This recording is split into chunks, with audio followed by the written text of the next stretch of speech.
From legendary sports icons to the battlefields of history, every great artifact tells a story.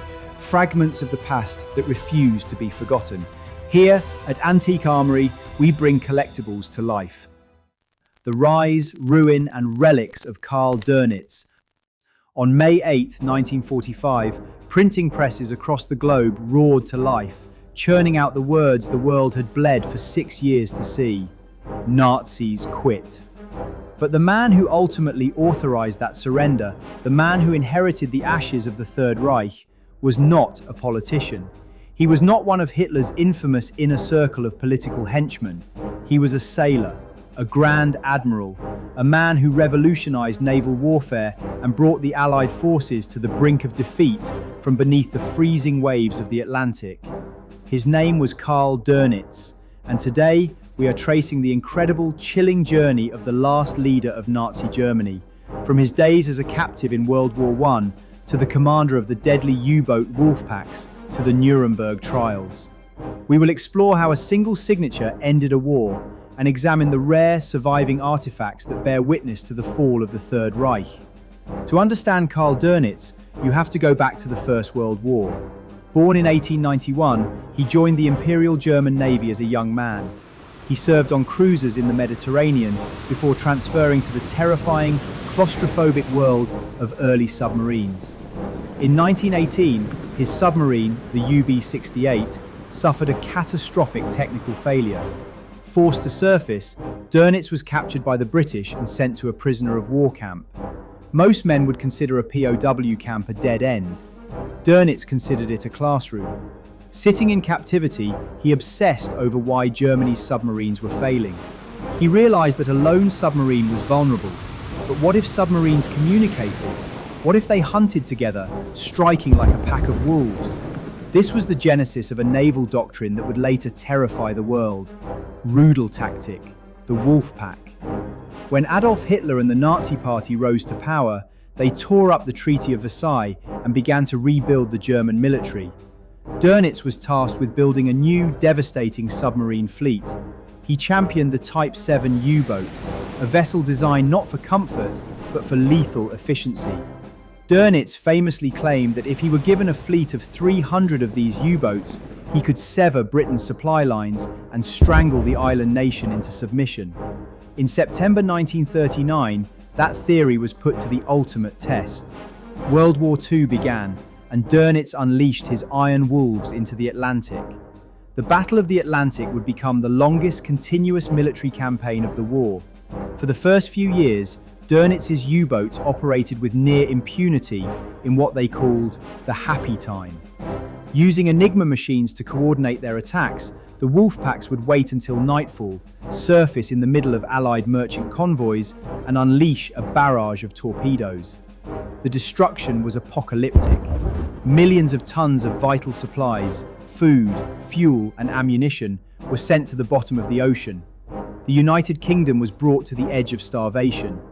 Dönitz proved to be a masterful, if ruthless, tactician. To his men, he was known affectionately as Uncle Karl. He greeted returning crews personally at the docks, deeply earning their respect. But as the war dragged on, the tide of the Atlantic shifted. The Allies developed advanced radar, improved depth charges, and crucially, cracked the German Enigma codes. The hunters became the hunted. Serving in Dönitz's U-boat fleet became effectively a death sentence. Out of the 40,000 men who served in the U-boats, roughly 30,000 never returned. It was a staggering 75% casualty rate.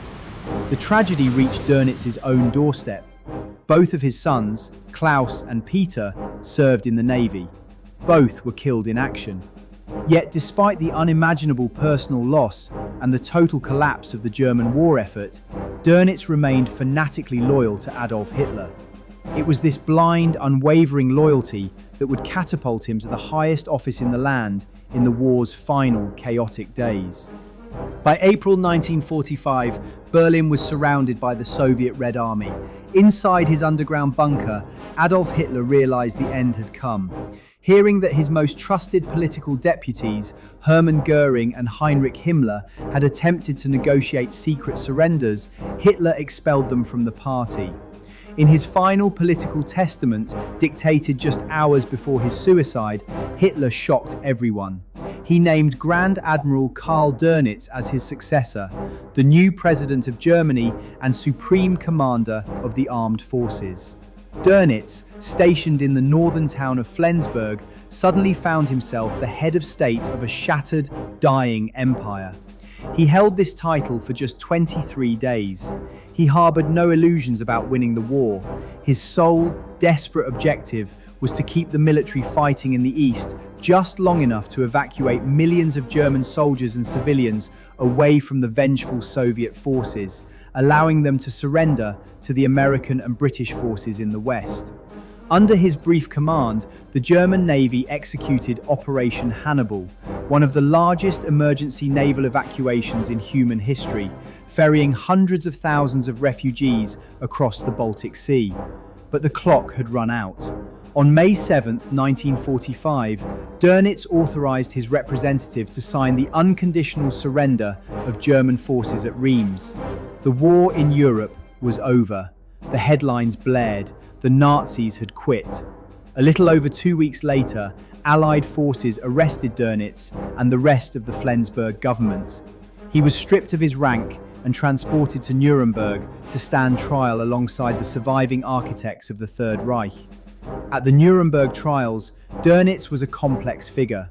He was not charged with the Holocaust, but he was indicted for waging unrestricted submarine warfare and for his complicity in the aggressive war machine of the Nazi state.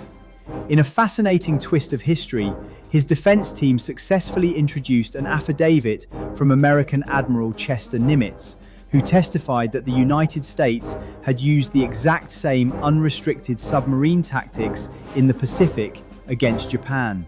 Despite this, Dönitz's deep ties to the regime and his use of forced labor in the naval shipyards led to a conviction. He was sentenced to 10 years in Spandau prison. He served his full sentence, maintaining to the very end that he was simply a soldier doing his duty.